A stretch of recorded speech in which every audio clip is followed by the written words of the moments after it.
Welcome to Storied Audio. Amanda and Eric had been inseparable since childhood, two kids who grew up on the same street, shared the same bus stop, and spent summers running barefoot through the same patchy yards. Everyone said they balanced each other. Eric was the loud one, the class clown, the boy who could make a whole room laugh with one raised eyebrow. Amanda was quieter, thoughtful, the girl who always had a book tucked under her arm and dreams bigger than the town they lived in. As adults, not much changed. Eric still lit up every room, and Amanda still gravitated toward men with polished shoes, expensive watches and impressive resumes. But none of her relationships lasted. The men she chose were charming at first, then cold, self-absorbed, and uninterested in anything that mattered to her.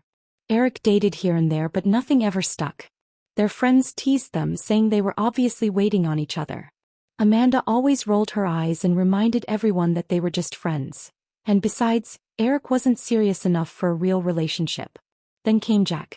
Jack had the degree, the job, the confidence. On paper, he was everything Amanda usually went for. But once she started dating him, her friends barely saw her. She insisted she was just busy, but people whispered. They said Jack was controlling. They said he wasn't good for her. Eric heard it all, and though concern gnawed at him, he told himself it wasn't his place. One quiet morning, Eric stopped by the diner for breakfast. He pushed open the door, the smell of coffee and bacon drifting out, and froze when he saw Amanda and Jack walking out. Amanda's eyes lit up when she saw him, but only for a second. "Hey Amanda," Eric said, smiling. "Haven't seen you in a while." She opened her mouth to answer, but Jack tightened his grip on her arm. "Let's go," he snapped, pulling her forward. The movement was rough, too rough, and that's when Eric saw it, a dark bruise blooming across her skin.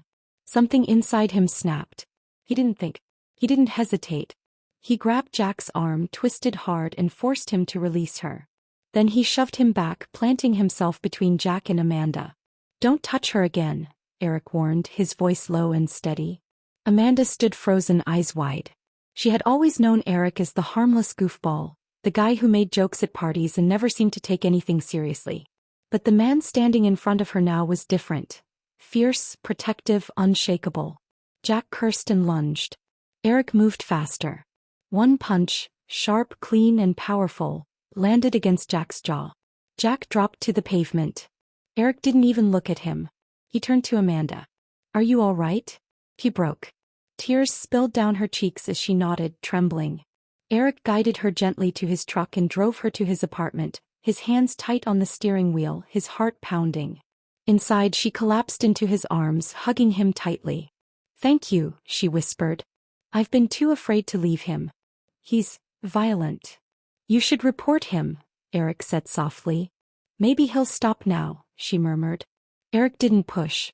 He just told her to stay with him for a few days. She agreed. Those days changed everything. They cooked together, laughing over burnt toast and spilled pasta. They watched old movies they used to quote as kids. They talked for hours.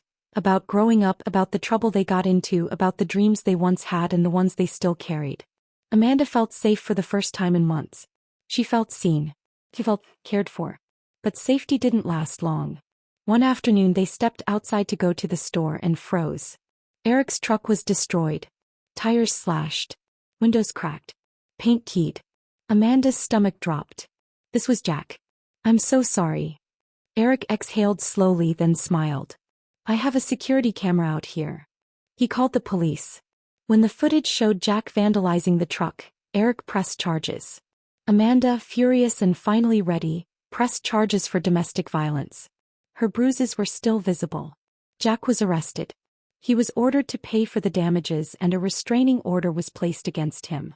Eric helped Amanda move her things out of Jack's house and back to her mother's home. They told her mom everything.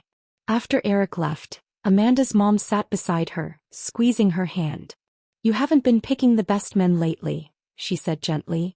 Amanda laughed through a sigh. "I know, Mom." Her mom tilted her head. "What about Eric?